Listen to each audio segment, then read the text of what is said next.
Hi, this is Ned Siegfried from Siegfried and Jensen. As proud sponsors of BeliefCast, we hope you are inspired by Todd's weekly podcasts, which contain so many courageous stories of recovery and personal growth. Remember, it's not what happened in the past that matters, it's what happens in the future. We invite you all to work hard and be optimistic about your future. Enjoy today's podcast. We are back. Thank you once again, everybody, for tuning in. This is Todd Sylvester with the Todd Inspires BeliefCast. I'm so excited today. We have an amazing person coming on. We are joined by the author of the Clarity Journal, and she's a coach, Becca Ribbing. Becca, thank you for joining us today. Thank you so much for having me. Absolutely. I'm so glad we've connected. Before we get started, I want to give a shout out to our sponsors, Siegfried and Jensen, Wasatch Recovery, Veracity Networks, iHill Institute, and Living Recovery Interventions. And we also have a few silent sponsors, which I thought was really cool. They didn't want any recognition, but they have supported this. So thanks to you guys. We're ranked in the top 150 in mental health in the world, and we are just cranking. So thank you so much. And everybody who's tuning in week after week, thank you for all the support. I love you guys and can't thank you enough. So let me give you a little background on Becca. Again, like I said, she's the author of the Clarity Journal, which we're going to learn more about in our interview here today. She's been a coach for over a decade, and we're going to talk about that as well. But she's on a mission to help people break out of the cycle of uncertainty and the struggles that hold them back. She helps women going back and forth from the big, seemingly endless question of what to do next. Almost feels like we always got to do something more. What's the next big thing? Yeah. So I can't wait to get more into that. And again, she's just trying to, help people, find what they truly want and create the clarity of the moment they crave, and a bunch of other things we'll get into as well. I can't wait to talk about the mindful productivity and some other things. So Becca, I'd like to start off with you. If you could just maybe give us a little background. Where did you grow up, and tell us about your family a little bit? So I grew up in a lot of different places. And when I tell people that, first question is, were you a military brat? And I was like, basically the exact opposite. My parents were kind of hippie-ish. Okay. So just had a bit of a wanderlust. So I was born in Chicago, and I've spent most of my life not most of my life, but the biggest chunk of my life has been spent in DC. But I lived there 3 different times. So, wow. Yeah. Wow. And you're currently, I want to mention you're in Seattle right now, which is great. So thanks for tuning in. So did you like all that moving around as a kid, or did it bother you? I mean, some kids don't like it. Some kids like it. I didn't necessarily like it in the moment. Mm-hmm. And yet I feel like it was really useful to me because it's helped me really feel secure wherever I am. I think that for some people, if they haven't moved, then moving can be scary, and it's never been scary for me either. Okay. So are you a pretty outgoing person? Were you outgoing as a child as well? I was not necessarily outgoing as a small child, but as I got older, I definitely became more and more outgoing. Maybe because I moved and I had to. Well, and that's why I brought that up, Becca, is because I've interviewed some other people who have done a lot of moving like you when they were younger, and they almost had to become almost outgoing to get to know new friends and to put themselves out there, get a little vulnerable. And even though it was really difficult, it ended up being a really big blessing for them. That's why I asked that question. Yeah. I think I probably fit in that stereotype, but honestly, I didn't even know I did until you pointed it out. Okay. Well, hey, we're learning something today, right? So tell us a little bit about, you moved around a lot, but what were you involved with when you got into maybe junior high and high school? Oh, we're going to go down that rabbit hole. Let's see. I wanted to be no, I'm totally fine. I wanted to be an astronaut. I babysat a ton, sent myself to space camp multiple times, really wanted to be an astronaut. And then this last time I was at space camp, I realized there was no way I was ever going to pass like through the astronaut application process because Right. I have the worst motion sickness. And Oh, yeah. so like you Not can't good. even like get through to like the next stage.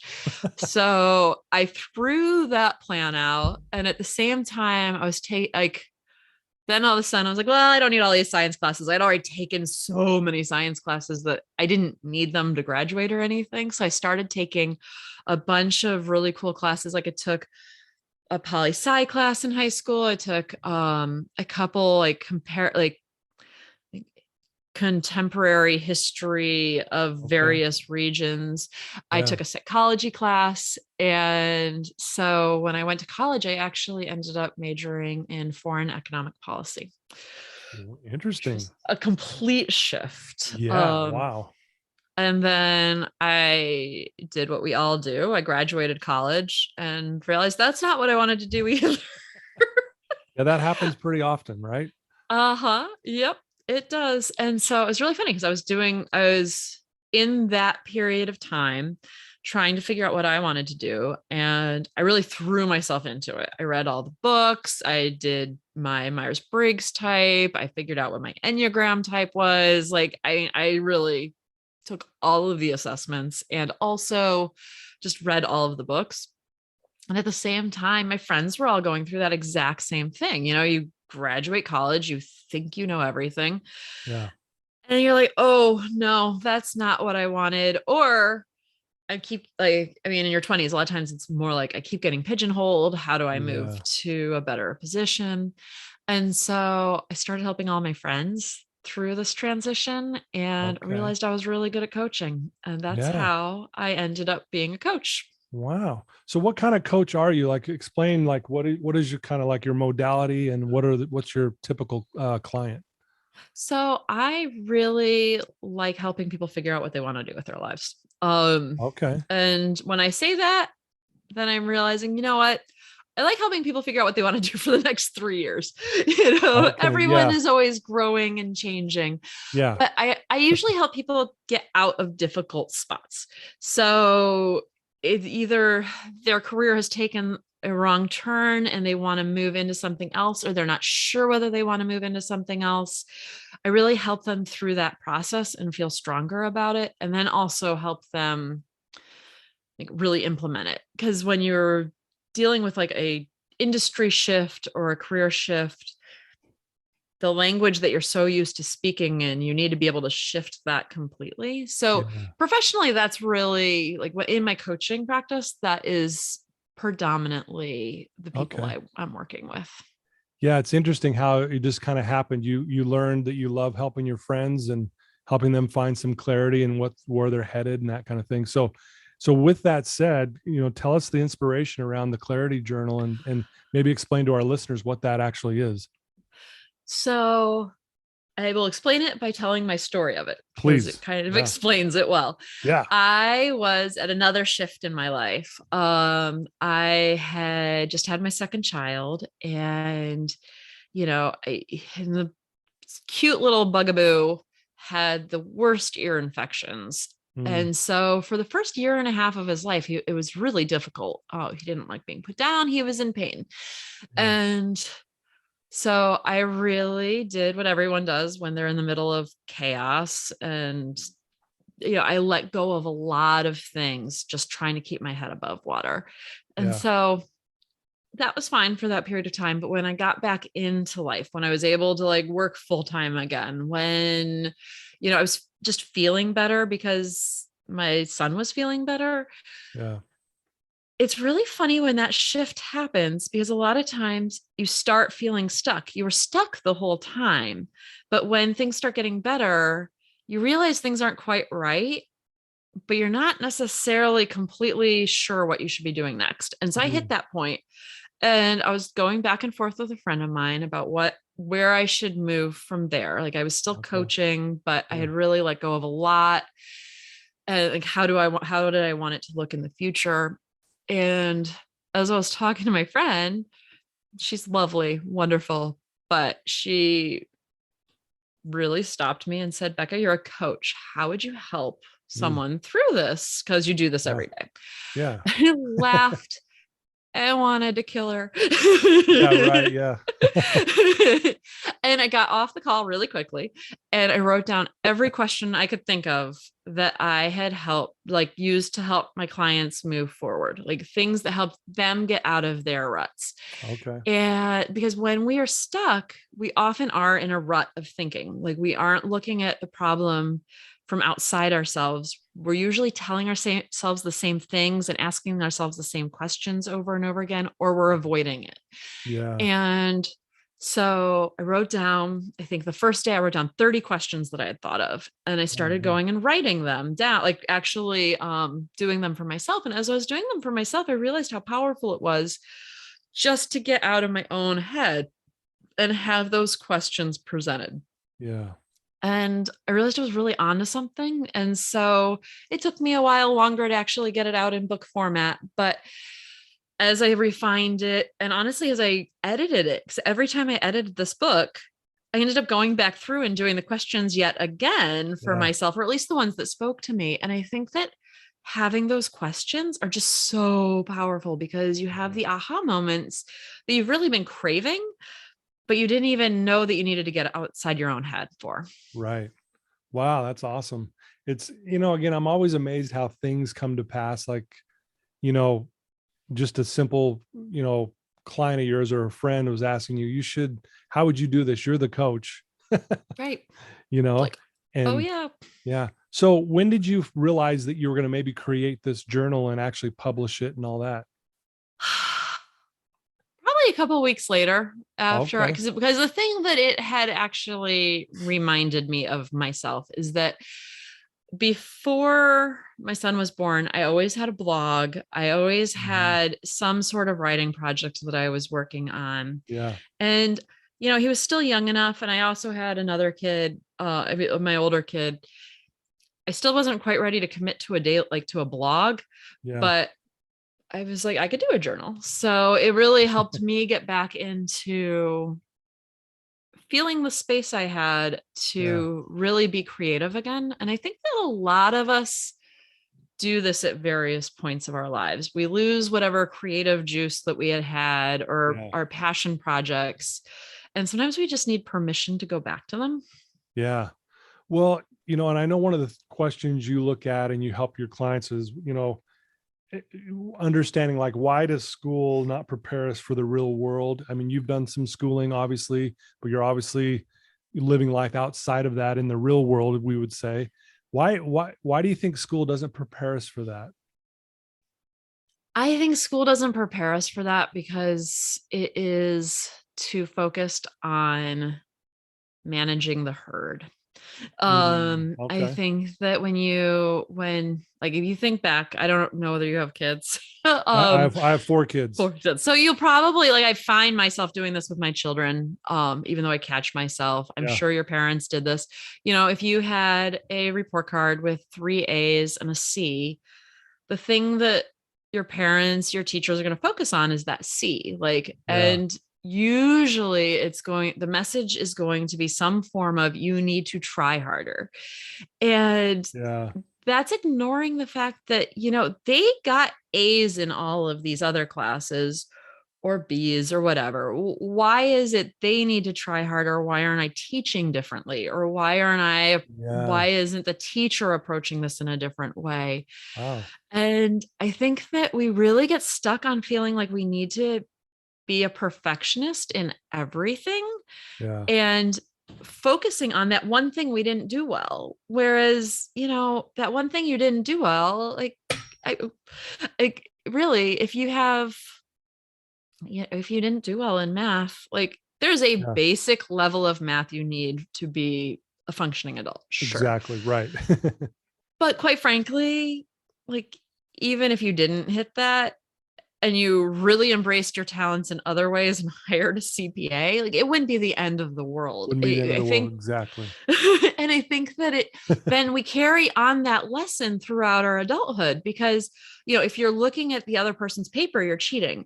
If you if you ask for help and your teacher's overwhelmed with the other 25 kids, Yeah. they're going to tell you, well, just try harder or figure it out yourself. And so then we take those lessons as an adult and we think that we have to do it all ourselves, or we have to figure it out all ourselves, or we should be able to figure it out all ourselves. And I think that that really misses the human experience. I think that back in, 2000 years ago, when you were like apprenticed to someone or you were learning from your parents, you were learning side by side. And so often we're not really learning side by side. And I think that as an adult, like valuing that side by side learning, valuing taking the experience of someone who is a little further ahead, it almost feels like cheating. And I hear so many younger people, especially, say, "Oh, I wish I had a mentor." And it's like, well, what are you doing to get a mentor? And none of them, literally none of them will be like, "Oh, well, I've done this, this, and this." And they've all said no. It's always like, "Oh, no, I want a mentor to offer to help me." And it's like, well, take some control over it. And I think that that's it. School does not teach us to have control over our own agency, our own destiny. Wow. Very well said. And I think you nailed it on the head. I with my clients that I'm dealing with, kind of the same thing. Like, what are you actually doing to make that a reality? And you're right. It's typically nothing. And it's like, what do you want a mentor to just fall into your lap? No, you've got to go make that happen. And I love that. And I love that approach that you're like, okay, here's what we're going to do. And I would imagine that's kind of what this clarity journal helps with, is to kind of help you start putting some action items towards what you say you really want. Is that correct? It is. It really starts out with doing the deep dive into figuring out what your strengths are, what's going well in your life. It really ends up at the end with what are the action steps, because I think that the action steps are hard to take when you're still uncertain. Right. And I think that sometimes we fall into just do it. Like, oh, well, I kind of have this idea, I should just do it. And it's like, well, you're really going to have a hard time. You're going to struggle if you're not really 100% sure, because if you're not 100% sure, then you just doing it is probably going to be wasted work, because you're going to end up pivoting. Yeah. Wow. I love that. So most of us then with that, we're stuck, right? If I'm not putting effort in getting a mentor in my life, I'm stuck basically. So how do you help people become unstuck? I mean, you mentioned a few things already, but is there more to it than that?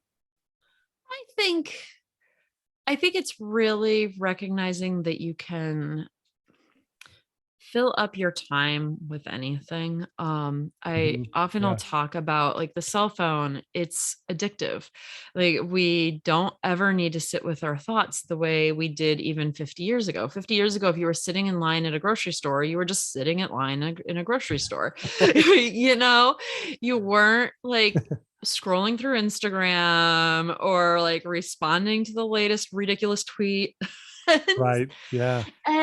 And I think that we miss so much that time to just sit and be with ourselves. And even our like self-care routines oftentimes aren't doing that. Like, we do yoga or we meditate or we go for a jog.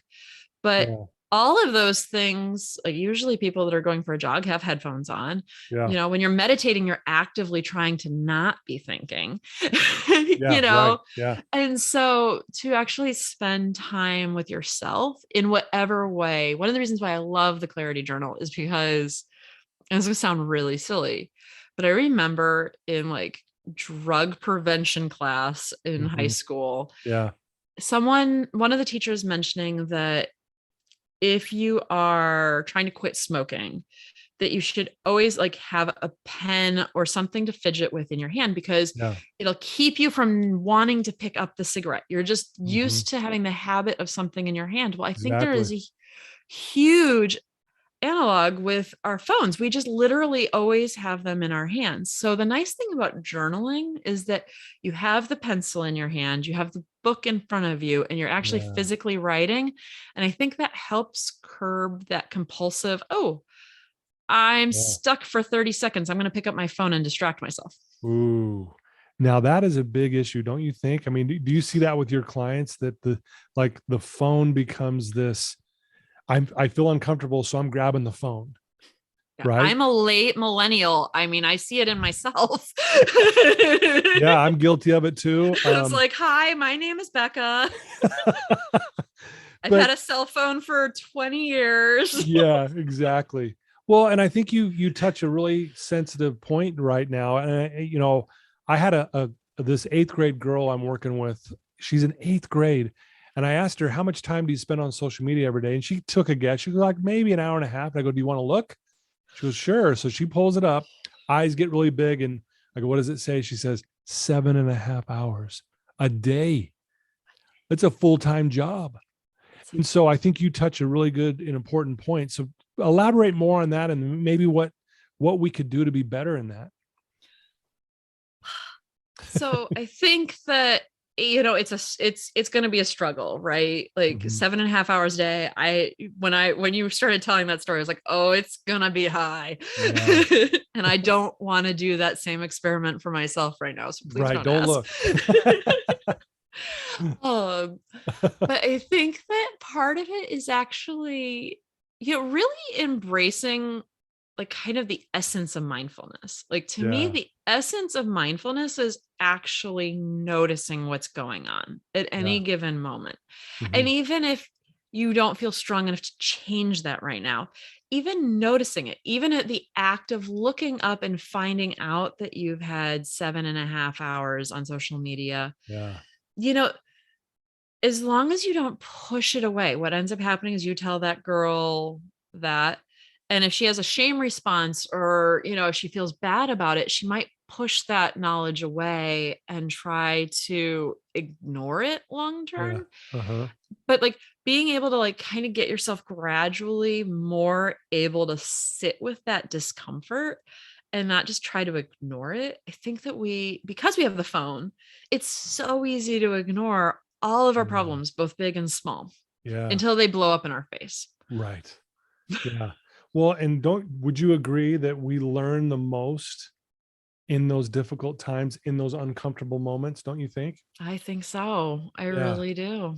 Yeah. When we let ourselves. Yeah. And I think it's a matter of being able to let ourselves before we hit like some sort of rock bottom crisis point. Because that happens too. And it's very unfortunate when it has to hit a crisis point. Yeah. Right.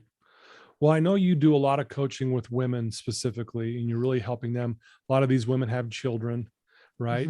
How do you help these women, because there's a lot of moms that are listening to this right now who are busy with just kids in general. How can they ever maybe even achieve a goal or a dream that they may have outside of just being that mom, which by the way is very important. We know that. But how do they do that? What advice do you give in those areas? I think the biggest advice is be patient with yourself. Okay. And I think that a lot of times moms feel further behind than they actually are. I've had some really interesting experiences around this. The US, at least in the US, people are much more willing to give moms a chance. Whereas like if I had a guy who had been unemployed for 3 years, it's the kiss of death. It's really hard to get him a job. And I had someone explain it to me that they just assumed the guy was in jail. And I was like, oh my gosh, that had not occurred to me, but maybe that's why I've had stay-at-home dads. And it's like, at first I was like, I can do this. I help stay-at-home moms all the time. Stay-at-home dads, it's really rough. But so any mom who's listening to this, it isn't that hard.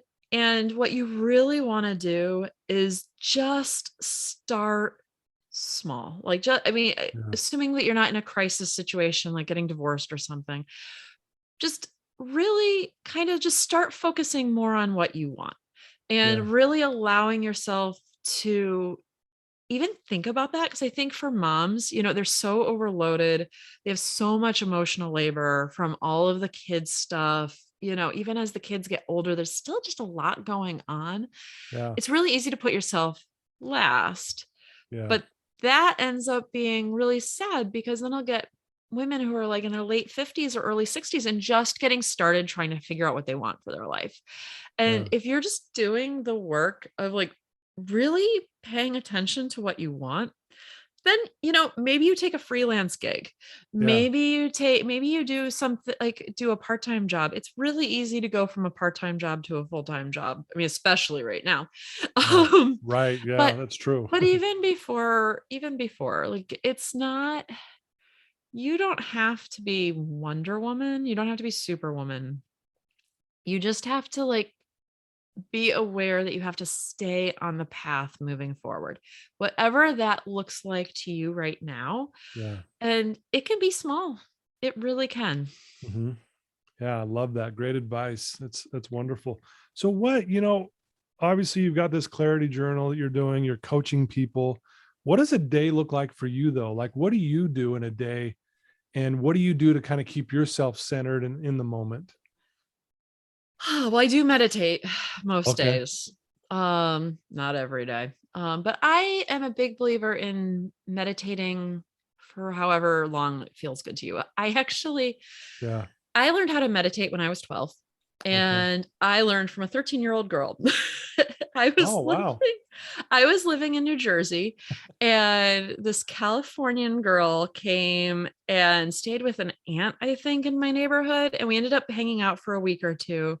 I don't really remember anything besides thinking she was the coolest thing ever. She had really long blonde hair. Right. She talked like a valley girl. She was just like really cool. And one day we were sitting talking, and she told me that she had, I think, a Buddhist monk come into her school and teach meditation. And basically all she said was, you sit cross-legged, you put Uh-huh. your hands on your knees, and you follow your breath in and you follow your breath out. And And there I you are. and there you are. Like, there didn't need to be a 300 like page book. It didn't Right. need to be a $3,000 like workshop. Sure. Yeah. And I think that also it didn't need a ton of rules, you know? So I'm cute little geeky science girl, and I'm like, I want to be like Luke Skywalker. So I started doing, I started Yeah. Right. meditating. Wow. And I think that it really was a helpful experience for me, because Mm-hmm. it taught me how to do it without worrying about any rules, or whether I was Okay. doing it right or whatnot. Right. Yeah. Um, so I would say find the thing that can help you gain that state. For a lot of people, that state is found when they're running. And if you find that state when you're running, maybe turn off the headphones for a little while, just so that you can Yeah. actually be with yourself. Yeah. There's just a lot of it, because really meditation is a flow experience. Yep. And there are a lot of flow experiences. It's a slightly different flow experience. I'm sure someone's going to comment, but your brain waves are not, Right. Yeah. but all of it really helps refresh and energize us. And the more that we can focus on that and really keep bringing ourselves back. But it's hard when you have kids. Like, I was not great at meditating every day when my kids were small. Like, I'll Sure. be Yeah. the first to admit Yeah. that. Yeah. For sure. I think that it's also about self-compassion, and Yeah. really like not doing things because you like are desperate. Like, I think that we also have a lot of, like, especially women have a lot of messages from media, like, oh, you're stressed out, go get a box of chocolates, or go get Yeah. wine with friends. And that's like out of desperation. That's like oh God, I need this because I'm so stressed out. Yeah. Right. Whereas this should come from like a self-compassionate, Mm. nurturing Yeah. I love that. space. And that's the space that where you're going to really where it's going to really feel good and actually fill you up. Wow. And then I would imagine, obviously you're the creator of the Clarity Journal. Do you use those techniques every day in your life as well? I don't Or? use them every day. I Yeah. tend to use them when I start noticing I'm getting short with my family. Okay. Because when I'm starting to get short with my family or with other people, that's because I'm starting to lose connection with myself. Yeah. Yeah. And so I use that as a warning sign that I need to kind of pull back and figure out what's going on. Gotcha. So, what as a coach, what do you think you see as the biggest maybe roadblock in people's lives that you're noticing when you're coaching, and like what's holding people back the most, do you think? I think staying in bad situations. Okay. Because it's really hard to do all of this if you're in a really crappy job that you're in 50 Yeah. hours a week. There's just no way around it. That's a good point. And I think that we stay in those situations for entirely too long. I get people so often who'll be like, oh, well, I can't leave my job now. I hate it. I hate how it's run, but I like my coworkers and I can't let them down. So I need to stay until the end of this project. Well, and then lo and behold, the next project starts up before the last project finishes. And so now they have to push it back out another 6 months. And you're not putting yourself first. And at a very real level, you have to put your oxygen mask on first. You need to have a job or a situation that at the very least isn't stressing you out to the point that you're damaging your health. Yeah. So you got to kind of know when you are in that job that's not serving you. Right. And then maybe I think where that clarity journal comes in, it helps you actually get more clarity or vision of where you want to go and what career would actually make you feel like you're getting out of bed with a purpose. Is that accurate? I think that once you start noticing that you're unhappy, it becomes easier to prioritize yourself, your happiness, and also your purpose. Like, I think sometimes when people talk about happiness, it sounds very like light and fluffy and unrigorous, but like it actually is deep, and your happiness is really all you have. And so really pay attention to what you're sacrificing, because even sacrificing for the kids at a certain level, there becomes a tipping point where you're sacrificing so much that you are no longer showing up to be the person you want to be. Oh, wow. Very well said. Great advice. So let me ask you this. Why is honesty so important? Because if you can't be honest with yourself, if you can't be honest with others, you're going to stay stuck, because honesty is at the root of figuring out what you want. Yeah. Wow. You know, in my field, I work with a lot of recovering drug addicts and alcoholics. And one of the promises I'll give them is if they're honest with themselves, they'll never relapse. And I found that to be the exact case. And so that's why, you know, I know you're a big believer in that, and that's what you teach your clients, but you're right. You can never change. You'll always stay stuck. Like you mentioned, if we can't just be brutally honest at times with ourselves. Right. Right. Well, and self-compassionately honest. I think sometimes self-compassion ends up turning into excuse making. And that's the part that really holds you back. Yeah. So let me ask you this, and we may have already clarified that, but do you just coach women or do you coach men as well? I work with probably about 2/3 women and about 1/3 men. Okay. Yeah. So I am usually work with younger kids, or not with kids. Okay. I have definitely worked with college students. Okay. So young adults. So some of my favorite clients I've been working with since they were in college, and now they're like, actually have like really full-blown careers. And I've worked with them through a couple different job searches, figuring out like kind of what the path is for them. Because even if I think one other like kind of trap we fall into is that our work lives are no longer like the 1950s. I mean, everyone can agree with that. Yeah. And yet sometimes we talk about like life purpose, like we're in the 1950s. Like we're going to find the one thing that is going to be perfect. And then that's what we're going to do until we retire in 10, 20, 40 years from now. And that's just not realistic. Like what we are doing, what jobs are available just keeps changing too rapidly, first of all. But also, anyone listening to this podcast is interested in growth and human development, for sure, and for themselves. And, there are people out there that, aren't that interested in maximizing themselves. They're just kind of, punching the clock. Yeah. And God bless, like, that's cool. You do you. But Right. most of those people probably aren't listening. So I'm not going to talk to them. I'm going to talk to the people who really do want to have purpose and momentum. And if you want to have purpose and momentum, you have to recognize that whatever answer you come up with for yourself today is probably only going to last 2 to 3 years, because in 2 to 3 years, whatever you're doing today is going to get boring. You're going to get used to doing it. It's not going to be a challenge. Yeah. And, and we all thrive on that kind of creative challenge. Yeah. And you can't have momentum if you're doing the same thing over and over again. Now, there are jobs like mine. Like I also like writing. So that's a challenge, but also coaching can be a challenge because I'm dealing with different people in different industries every day. But you have to really recognize that if you're doing the same thing over and over again every day, once you master it, you're going to want to move on to the next thing. And what ends up happening, if you're not aware of that, if you're not mindful of it, then what happens in 2 to 3 years, you've gotten the new job today, 2 to 3 years, you're like, this is boring, like, or this isn't maximizing me. I don't like this. Why am I not getting a promotion?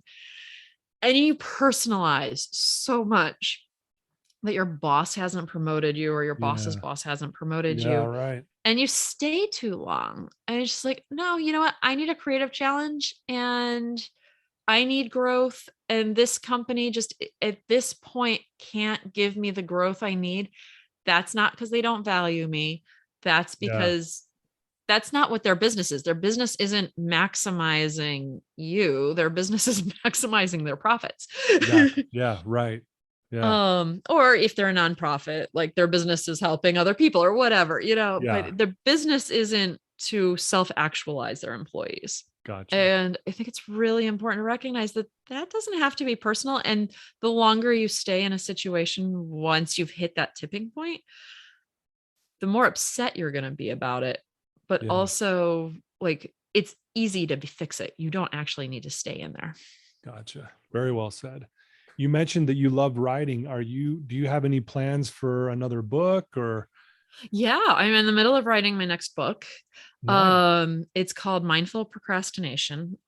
If you want to be notified when it comes out, there is on my website, a place that you can like fill it in so that you can.